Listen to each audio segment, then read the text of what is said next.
I hope it's been nourishing for all of you in terms of imbibing something new which will make a difference for the children that you represent from the schools that you come, wherever that is.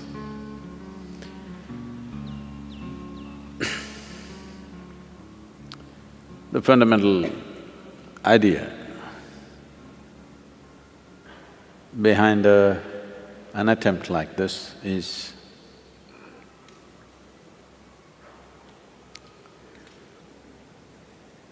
when anybody, if you perceive something new, if you learn something new, it's such a joy. But why is schooling such a pain? Somewhere, the way we're delivering it, we have not looked at it carefully enough. We have not put ourselves sufficiently into it. When I was supposed to go to school, I did everything possible not to go there. So when I thought of creating schools, I thought we must create schools in such a way that children want to go there. What is the point creating a school that a child doesn't want to go? So if we have to create schools that a child wants to go, I think the adults need to go to school first.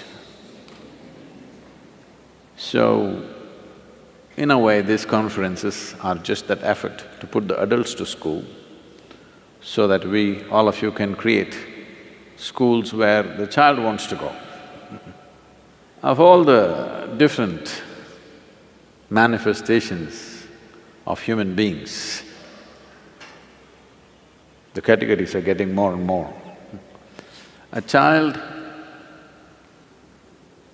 is the simplest and the easiest to make them happy and joyful.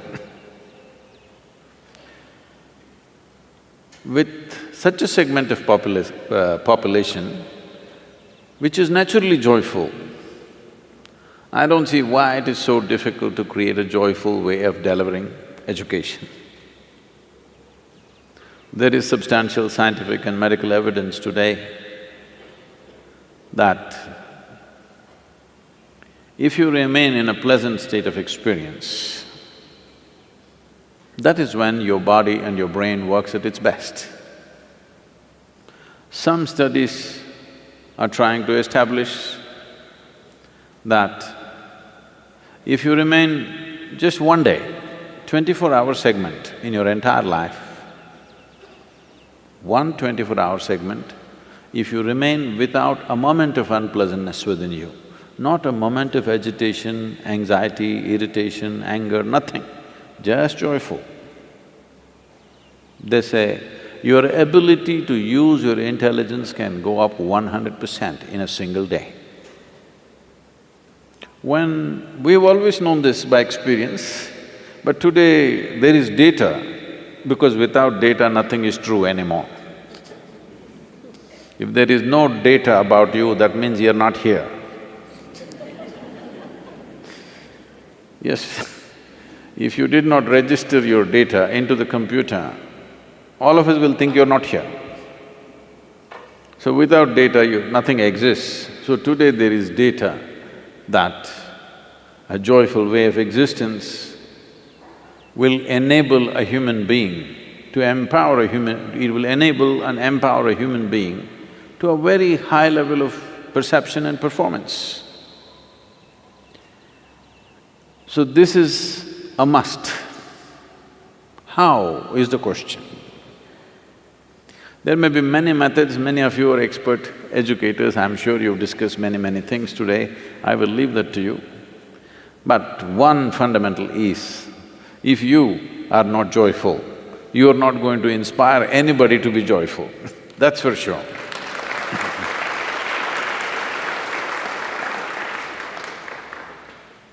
Why I should be telling you this? Because is there anybody here that you have not known a single moment of joy in your entire life? Is there any such person here? You cannot be. Because if you did not have a single moment of joy, you would be dead. You would have no reason to live. So you know how to be joyful. I'm sure right now if I ask you, would you like to be joyful or miserable in your life? Every one of you will say, I want to be joyful. So you know how to be joyful, you want to be joyful. So why do you need a guru to tell you? Yes, Sadhguru, I want to be joyful, but… To kick that butt, you need a guru.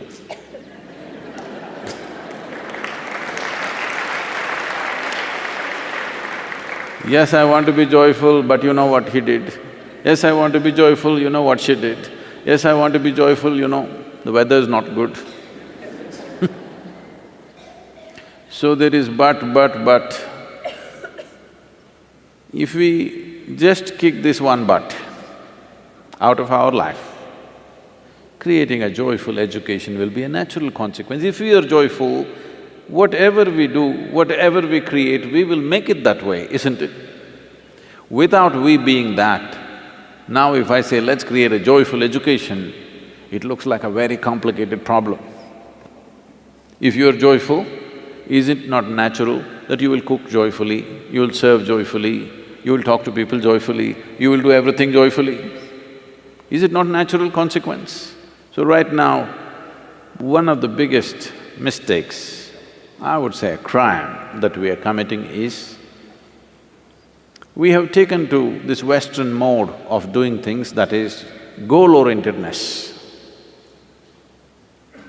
That is, we want mangoes, but we are not interested in the tree.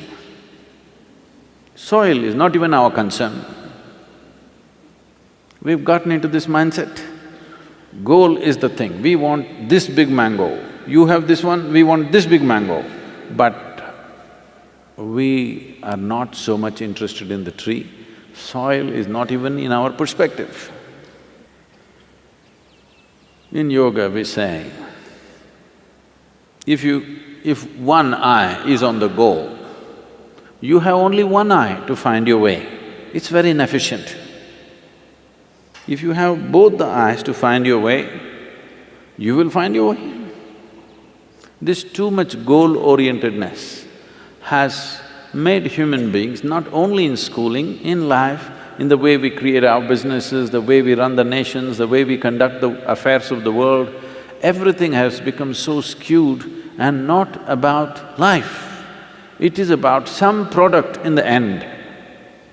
At the end of our life, there is only one product, which is grave.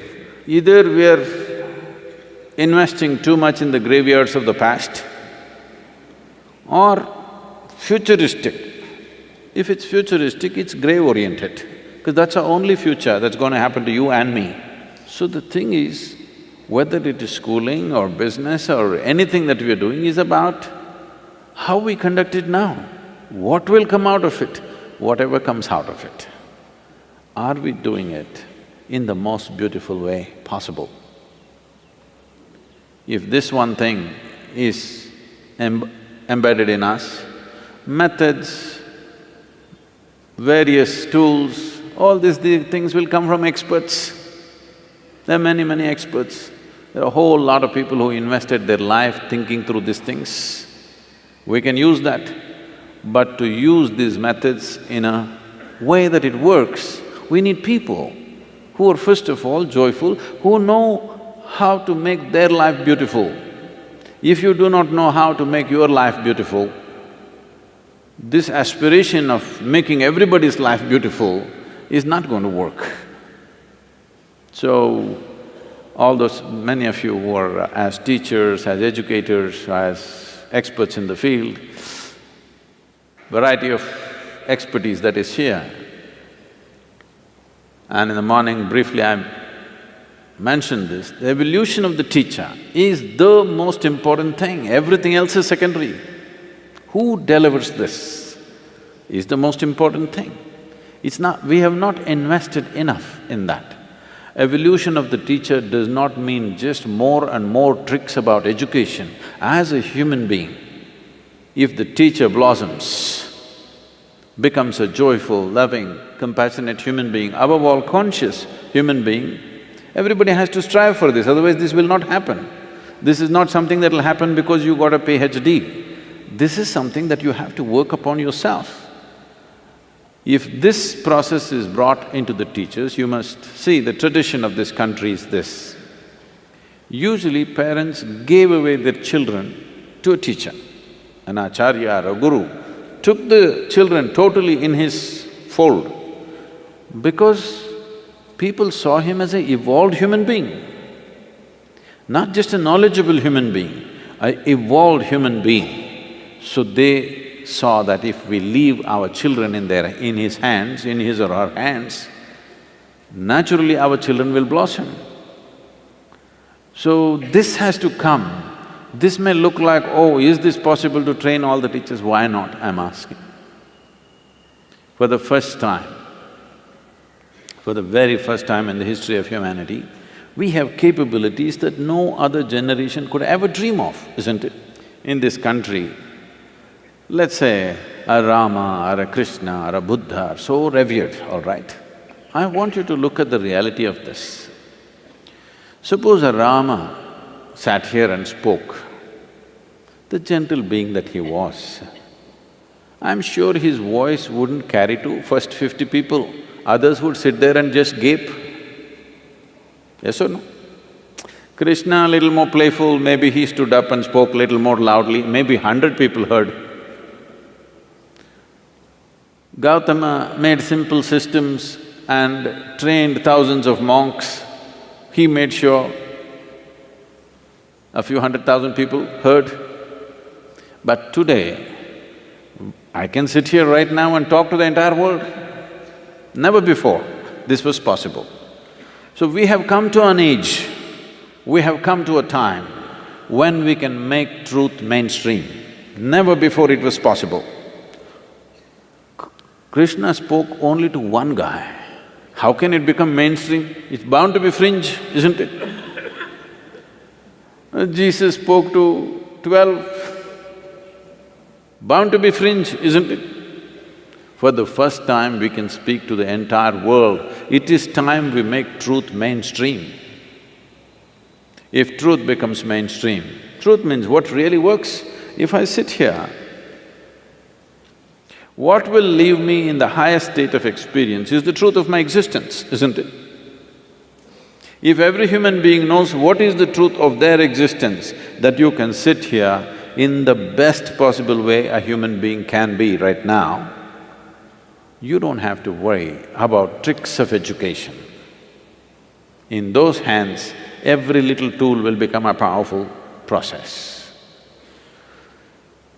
In this effort to make educators, teachers and others who are involved in children's education in this country or anywhere else, we want to offer these things to you, simple tools for transformation. Something that you can do with yourself which will leave you in a better place than you are right now. This must happen. It's my wish and my blessing that this must happen. The first question is from Ramesh Balasundaram, and he asks, are you open to the idea of replicating the Isha Vidya and Samskriti model with like-minded organizations to increase impact? There is nothing very unique about Isha Vidya. It is the dedication of the people which has made the difference.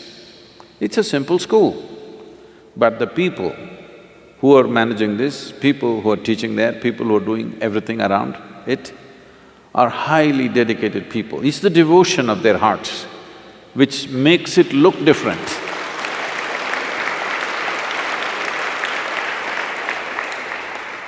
I don't think anything that we are doing in Isha Vidya is something that any of you do not know.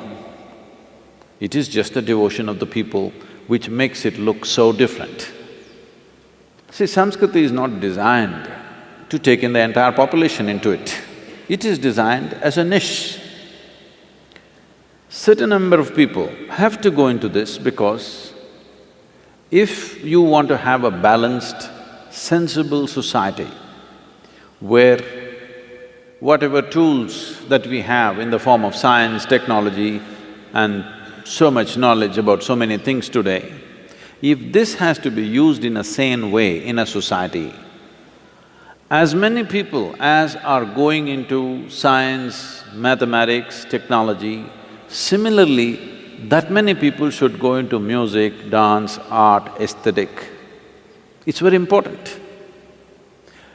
In homeschool also, we have all these aspects, but still the pressures of being a part of some board, that there is a curriculum to finish, never allows those children to really, soak it up.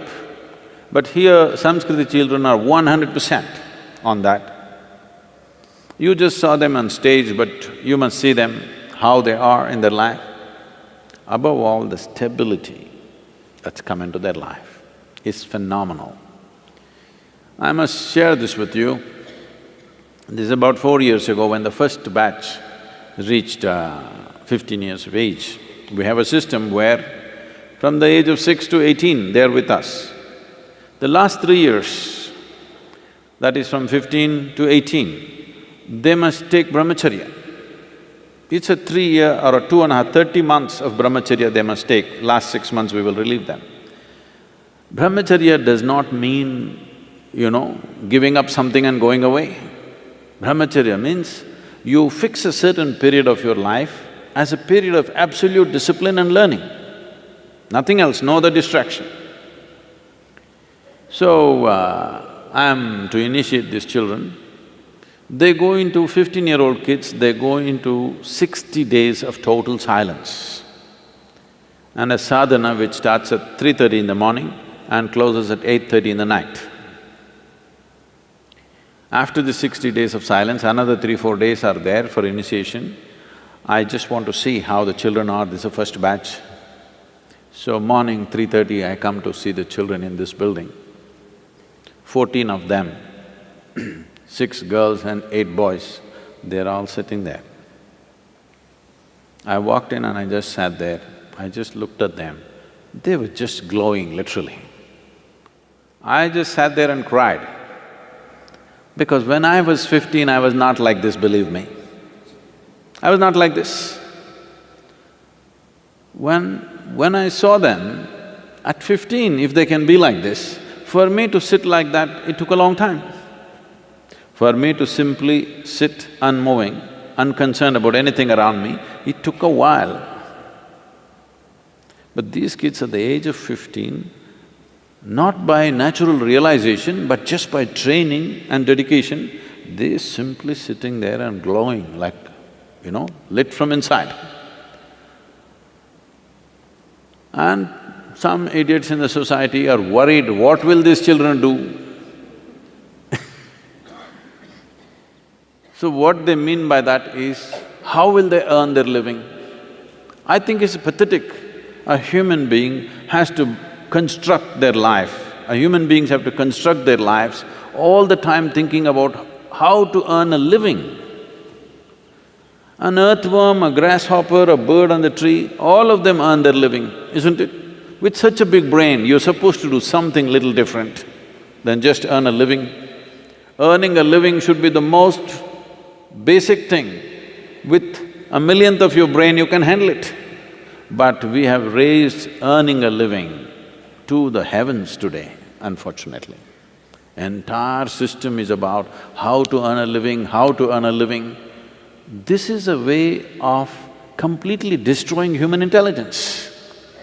This is a way of tarnishing human genius in every possible way, because how to earn a living has become the greatest thing in the world. Why people are driving you in this direction is because they've built one fake economic engine which they have to feed all the time.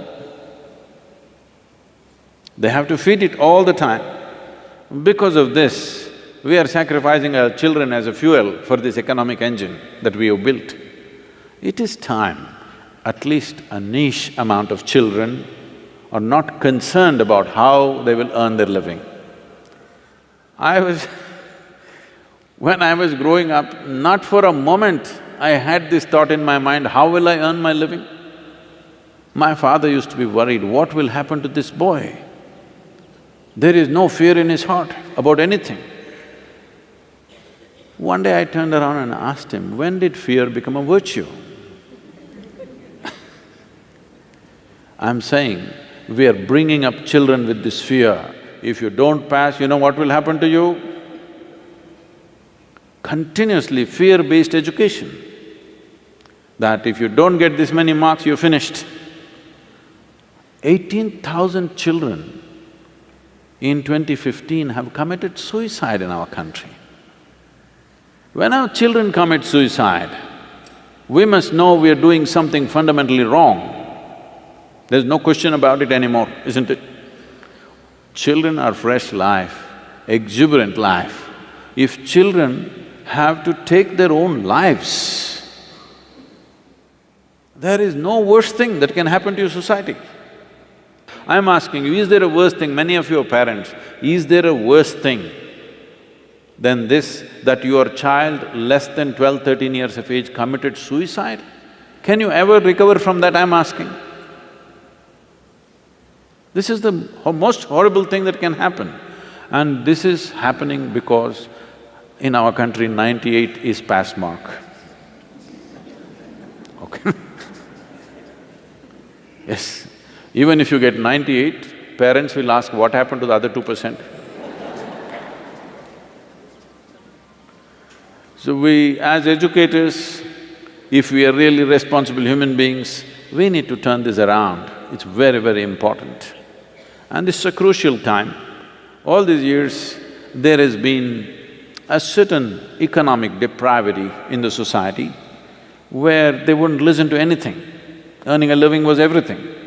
At least we are on a threshold of an economic possibility. This is the time to change the mentality of education. This is the time for the parents and the children to look at it little differently. So can Samskriti partner with other schools? If you want one of those disciplines to be taught, maybe we can look at it in the next few years. But you cannot transform a regular school like a Samskriti. It needs parental total, agreement with the parents that this is possible. I don't think a school like this would happen unless people were spiritually in a state of experience where they want their children to pursue something like this.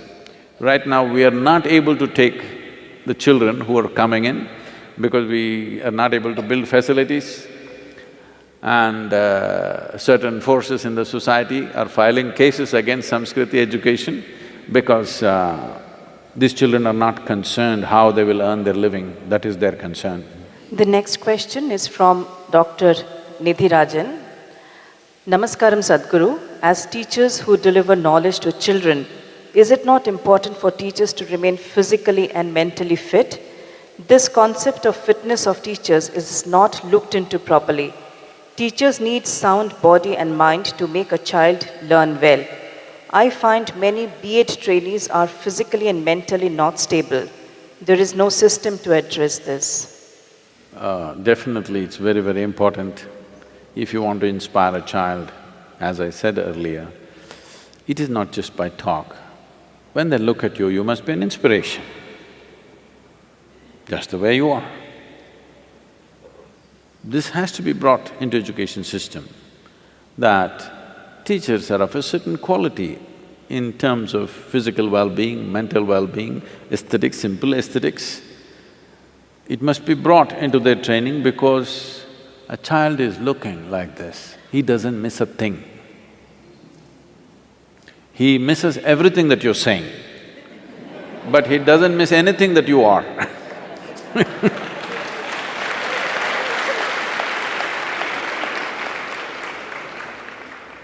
So definitely it's a very important aspect. Unfortunately, it's not been done because generally that ethos is yet to be in the society itself, but we have to bring it. The next question is from Naveen Krishnamurthy. How important is spiritual and yogic thinking in school education? How to implement it? So when we use the word spiritual, the moment you utter this, everybody has their own misconception about what it could be. So let me put it in proper perspective. You must understand, the moment you refer to somebody as spiritual, the word seeker also goes with that. You are a spiritual seeker, you are not a spiritual believer. You are referred to as a believer if you adhere to a certain religion, but you are referred to as a seeker the moment you say, I'm spiritual. A student is a seeker, isn't it? A scientist is a seeker. A teacher must become a seeker, it's very important. So spiritual process in its essence is a must for education because they have to be active seekers. Whether it is physics or chemistry or biology or spirituality, essentially it is the seeking for the truth of the matter in that particular aspect of life, isn't it? What else is education? Education is about seeking truth. Maybe not the ultimate truth, but right now what we are looking at. We want to know the truth about it. We don't want to know some rubbish about it. We don't want to believe something about it. We want to know the truth about it. If you look in a microscope, we want to know the truth about an amoeba. We don't want to believe what an amoeba is. We want to know the truth about it. So, a student is a natural seeker. A spiritual process should bring that discipline into your student. See, not to believe anything, but at the same time not to become abusive and disrespectful of things around you takes a lot of discipline. I don't believe a thing that you say, but still to listen to you takes a certain amount of discipline and culturing. This culturing is a must for a student, that every human being should learn. I don't have to believe anything that you say, but I have the necessary regard, respect and inclusiveness to sit and listen or to raise a question and object. This is something that has to come into your society if human thought process has to rise to a different level. If you abuse people, people will get restricted. If you don't question them, they will get restricted. Questioning without abuse, questioning respectfully everything that happens around us is most important, and this is the fundamental of spiritual seeking. So spiritual process is a must for any genuine student, unless you're just trying to earn a living. When you say yoga, the previous question was about fitness. Above all, a capacity to stretch yourself beyond what is normally considered normal. Without yoga, when I say yoga, don't think a particular system of yoga, this, that. When we say yoga, it means union. In some way, without a certain amount of union happening between the teacher and the student, how can there be education, I'm asking? Education is yoga, isn't it? I know you're referring to physical yoga, should we bend the teachers and twist the teachers? We should. It'll keep them physically limbered up. I'm saying, this is true in the eyes of a child. This is true even in your eyes, it doesn't matter what is your age. If you look at somebody walking towards you, whether they're agile and come lightly like the breeze or they waddle around makes a difference for you or no? Your impression and your willingness to interact with that person, will it be different depending upon how their physical stature is? Definitely for a child it's important. Teachers must be put through a certain… Why yoga, why not some other exercise? Every other exercise largely, most of the time, needs equipment. This is a simple form. If you have a ground to stand on, you can do it. There is nothing more secular than yoga because everybody can do it wherever they are. You don't need equipment, you don't need instructors, nothing. In the beginning, if you just learn for a week, you can do it by yourself. So in rural schools, a large part of India is still impoverished, all right? It's very important we bring yoga to bring health, well-being, mental agility, everything. I got into yoga for all the wrong reasons, but it worked miraculously well for me, because that is the beauty of this existence. Whatever your intention, if you do the right thing, right things will happen to you. So, the science of yoga is about understanding the body and the mind and how we can get the best out of it, so that your body and your mind does not become an impediment, but they're wonderful stepping stones in your life. Tell me, right now your back is aching, you're sitting like this, a child comes bubbling with enthusiasm, poda. Yes or no? Because a child's enthusiasm and effervescence is such, you need the energy of 10 people in you to handle a child. You need the energy and effervescence of 10 people if you want to handle children in a healthy manner. Otherwise, put them down. That is what will happen. This is not just in school, even at homes it's happening because the parents don't have the energy to manage the child. They just reproduce, but after that they find they don't have the energy to manage a child because he's all over the place. When you have 100 children on your hand, you better be super energetic. For this you need yoga for sure. The next question is from Ganesh. Dear Sadhguru, what is your opinion of teaching in native language versus teaching in English? These 25 or 30 different languages in this country, if you add up all the dialects, they tell me there are 1,300 dialects, but at least 25 to 30 full-fledged languages with a script of their own, with a huge body of literature behind it. A full-fledged language is not an overnight happening. The oldest language on the planet is Tamil language, you're in Tamil Nadu.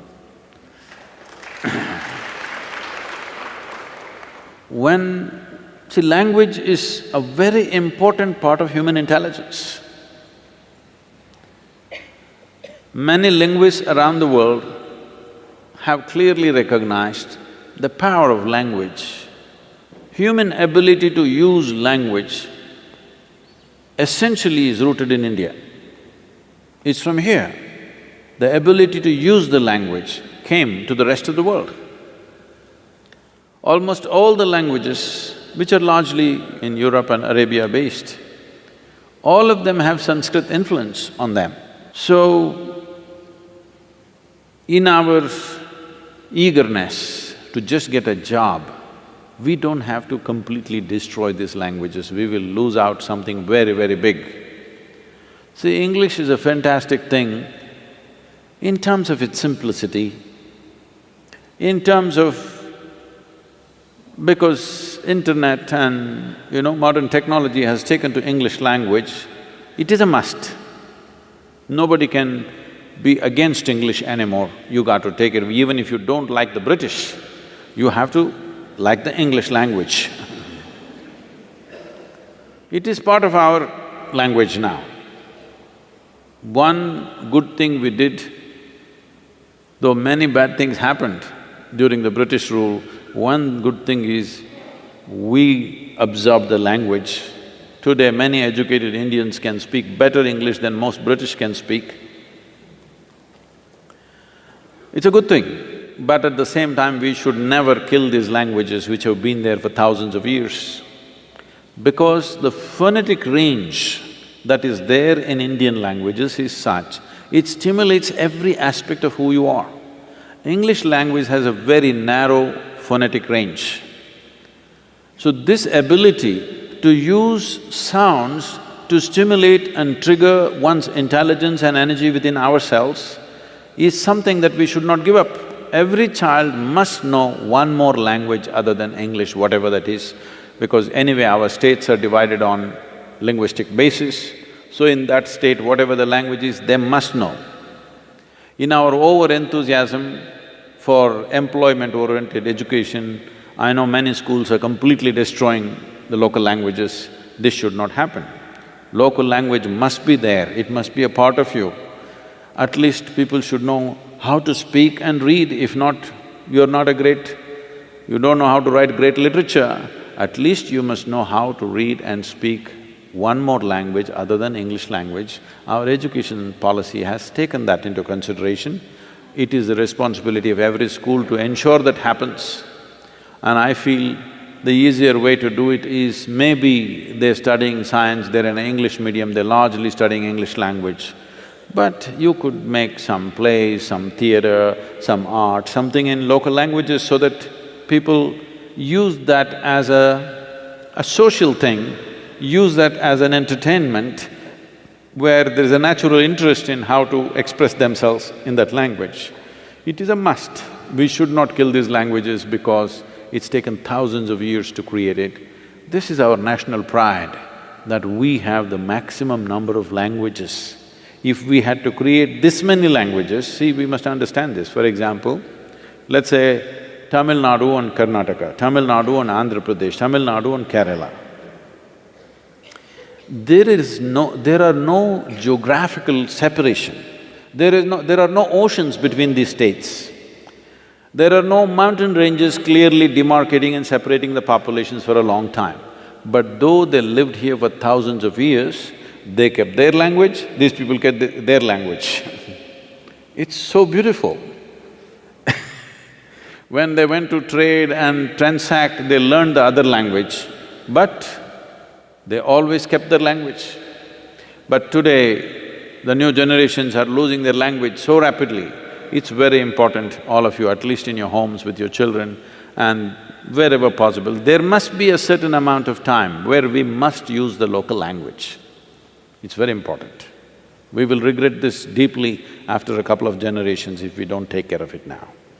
Because you can't bring back a language. You can kill it, but you can't breathe life into it, it's very difficult. We teachers are constantly instructed to make the children be aware of good touch and bad touch, even at the age of 3 when they are in kindergarten. After they get to know, they react in a very different way. As a teacher, I find it very embarrassing to see them. Is it very necessary for all the kids to be taught about this? See, unfortunately, a lot of very ugly things have happened in schools. Unfortunately, it is a reality. Child abuse in schools has been a very deep concern. Tell me if I'm wrong. I'm saying this from my own experience of being in school, which is a long time ago. When I was growing up in the schools, I have heard of a few cases of some kind of abuse. I would say it was maybe… today even boys are being abused, which was, I believe, was not there at that time largely. Maybe one in a school where there were about 400, 500 girls, maybe about 10 or 15 girls could say that in some way they were, not properly handled by somebody. It was never a widespread thing as far as I know. Even today, I think it is not so widespread, but it's much bigger than before. I think this compulsiveness growing like this, one important factor which has contributed to this sudden upsurge of this kind of things could be, I'm not an expert on this, but knowing human beings, could be because of advent of internet and pornography being freely available to everybody. These simple-minded people, when they watch these things, I think they're just going crazy. One drop of alcohol, that's it. They'll lose their control upon themselves and all kinds of things happening. It's not that these things have not happened in the past, unfortunately, human history is replete with these kind of things. But it's not large scale. This… talking to very young children about this healthy touch or unhealthy touch or whatever kind of touch, I think puts unnecessary fear and they become close to everything and everybody around them. It is, there was a time if you see a young child, you could go and pick it up, whosever child it was. Now you have to hesitate. which is… the loss is too big, that human beings cannot respond to a child without concern. The loss is too big in my perception. But at the same time, in the schools, when something goes wrong, then of course all of us will complain. Especially if you are the parent, you will be devastated. I feel if it is happening from the teaching staff, putting them through proper screening, training, a certain amount of spiritual… See, this is important. When we say spiritual, people think you're trying to take them to heaven. No, spiritual means you're relieving them from the compulsiveness of the body and the mind. Some amount of spirituality, this needs to happen for people who handle children, this needs to happen to every human being, but particularly because you're handling a fragile life. If all these things are done, will it stop 100%? No. But we can only improve things. We can't eradicate things. This is not some polio or something that you can put a drop and get rid of it. There is no magic wand for all these things. In a continuous, committed way, if we work at it, we can bring down the incidence to a negligible point. But even if it happens to one child, you can't really ignore it. But using that as a basis and poisoning the minds of every child is not in my… in my understanding, it doesn't agree with me. But I understand that those who are running schools, when certain incidents happen, they become hyper this thing, and the media glare and the ugliness that happens around that, I have not still figured a 100% solution for that, really. But I feel a spiritual evolution in the teachers' constant effort to do that could considerably bring that down. I have a concern. I've attended several conferences, and in each conference we go away with a key point, and we say that teacher education is a solution to most of the travails of education in India. So we go back and all of us agree, and we think it's an urgent need. This we all agree. But then I don't know what kind of steps concretely we can take towards this in terms of teacher education. There are two sections. One is existing teachers, how to improve their state of mind, their attitude towards children, towards curriculum, and new teachers. New teachers, it seems to me, is easier. But also when you look at the B.Ed program, with all due respect to Mr. Rajput, Dr. Rajput, that they don't answer the need of modern children, modern society. And when the in-services goes on for existing teachers, they're all fragmented. And because it's not supported by the system, they don't stay. It's just like one more flash in the pan. So while we all agree that we have to give a major thrust to teacher education and empowerment, what concrete steps can we take in a holistic way and completely in a countrywide manner? That's the biggest question looming here for me, for all of us, I suppose. See, countrywide, when you talk, we must know how wide our country is. It's a very wide country, all right? Not only wide in its size, very wide in its variety. There are language issues, there are cultural issues, there are a variety of things. So I don't think we should think countrywide. We can think board-wise. There are different boards, main boards like ICSE, CBSE, whatever. It's very easy to impact them because these boards are sensitive and active and they want to constantly… they're looking for improvement. In these boards, easily it can be brought, but the majority of the children are in the state boards. So then it is statewide. You have to convince the state government.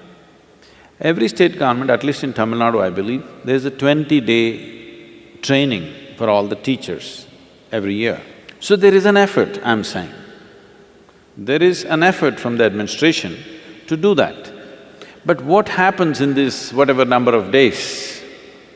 These training aspects, I'm sure the government won't hand over the entire thing to you. Suppose it is 20 days, these 5 days, your 5 days, suppose you give it to me or some other organization who's capable of that.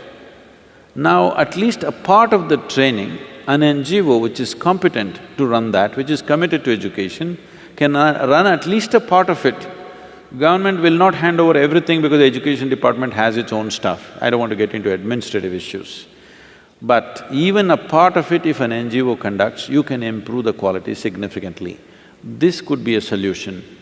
To get the government apparatus to another level or another dimension of quality, that's a very aspirational, I would say. Efforts are there, but it's not going to happen overnight. It's too big a machine to make any decent change in a reasonable amount of time because it's too large a machine.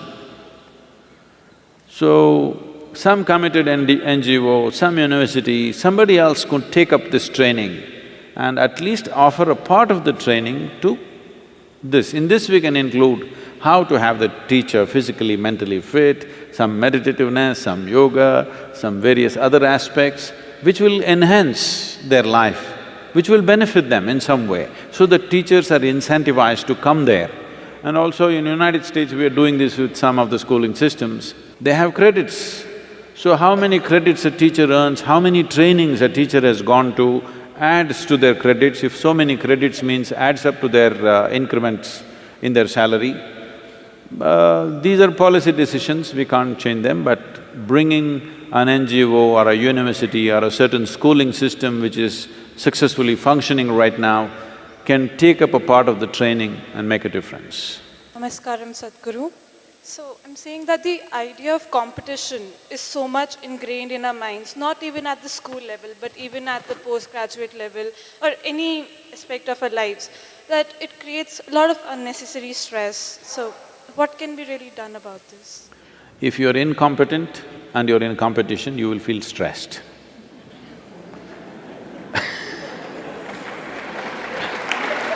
So, if you want to be in a competitive situation, the thing is you have to work on your competence. Right now the problem is, you're tweaking your desire, you're not tweaking your competence. This is what has to happen, that we must teach children to tweak their competence, not their desire.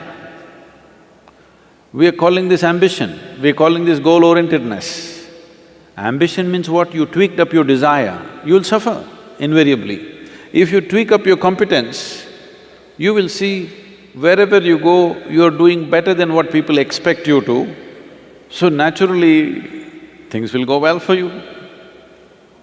Competition is not the bad thing, lack of competence is the bad thing. We must understand this. In this country, this is very important because we still think our education is cooked in heaven. Because people tell me temples are crowded just before the examination. Just the wrong place to be. Just the wrong place to be. When your examination is coming, you sitting in the temple is just the wrong place to be. In the vacation, you sat in the temple, great. So instead of competence, we have big desires. If you focus enough on enhancing your competence, you will see there is such joy in breaking limitations every day and becoming something better. You don't care a damn how somebody else is doing. Yes, if every day, if you're breaking limitations. When I was speaking to I think our home school, I was telling them, a class full of children should sound like eggs are hatching. You know, at one time I used to do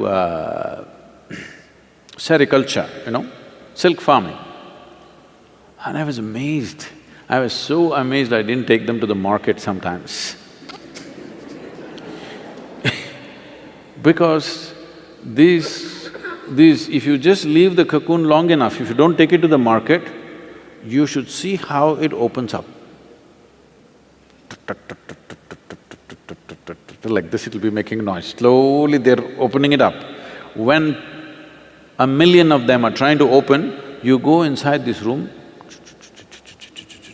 it's going. This is how a school should sound. That every moment they're breaking their limitations. If you are breaking the limitations of who you are, if your competence, you're working constantly to expand, you don't even have the time to look at somebody, how is he doing? Because this is such a great thing happening within you. So please focus on your competence. Competition, you don't bother. If you're good, you'll be on the top, otherwise you'll be somewhere. Namaskaram, Sadhguru. I'm glad you brought up the topic of natural resources. And if you look at education or even natural resources, especially in the rural sector, it comes directly under the purview of the government. And unfortunately, as you rightfully said, it's not easy to dent the system and get them to realize what is actually needed for the betterment of the nation.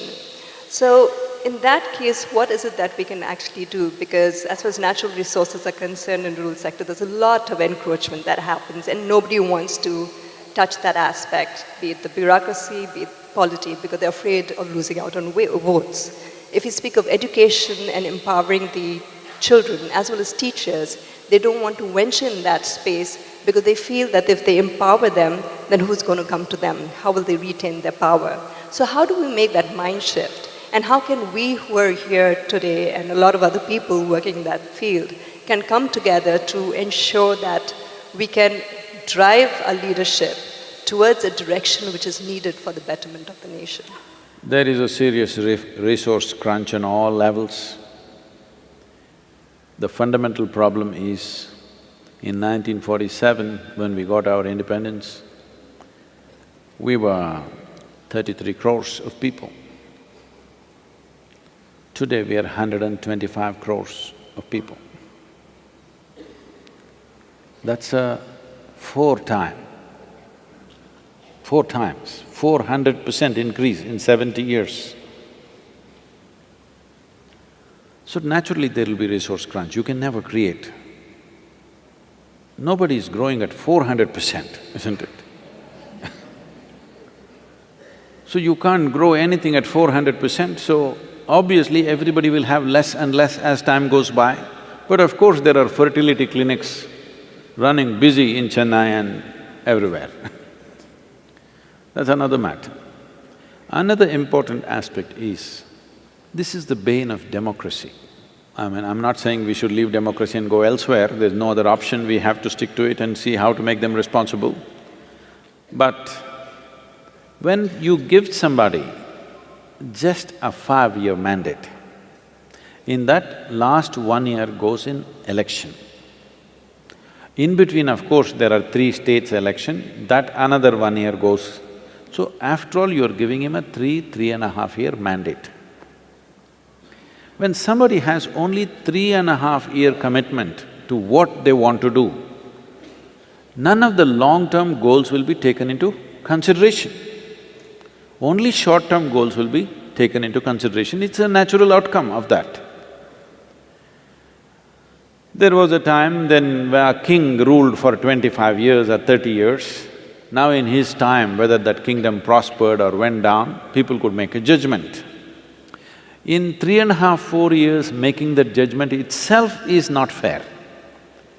A nation of this size, how can any man, even if a Superman comes, how can you turn everything around and make everything beautiful and wonderful in 3.5 years' time? 125 crore people, diverse people. I'm saying, it is a dichotomy in which we are. We cannot go into any other mode of governance other than democracy. There is no other way for us. At the same time, how to make it worthwhile for the person who occupies that seat to invest in long-term goals. If he invests in long-term goals, he loses his election for sure. So obviously, people are not able to recognize what is our true well-being. If you give them something free, they think this is great. This has been happening since, I think they started in 80s.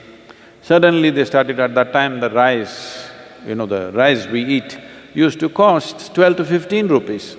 In Andhra Pradesh, I think that's where it started first, they started giving it for 1 rupee, 1 rupee 1 kilogram. Who pays the remaining 14 rupees? Nobody knows. I'm saying, even a rural housewife knows if I have 10 rupees, I can only buy 10 rupees worth of goods, isn't it? That much economics everybody knows. You don't have to be a PhD. Everybody knows we can only spend what we have. You cannot spend what you don't have, isn't it? So still I think we need to educate the citizenry that they can understand. If a political leader talks about long-term goals, people can understand this as, oh, this is our well-being. Right now the electorate does not understand that. So naturally the leaders try to do those shortcut methods where none of the long-term goals get addressed, unfortunately. So ecology, education, all these things are back burners because they won't win you votes. After all, a democratically elected leader is always thinking about votes, you can't blame him. You can't blame him, isn't it? I'm telling you, if you were in the game, you wouldn't be thinking of the vote, you would, isn't it? So we need to educate the people what is a true well-being, what is a sham of a well-being. This must come to the hearts of people, then they will also have the opportunity to focus on long-term goals. Any long-term goal means, whether it's an individual life or the life of a nation, any long-term goals means short-term sacrifice. We must understand this, always.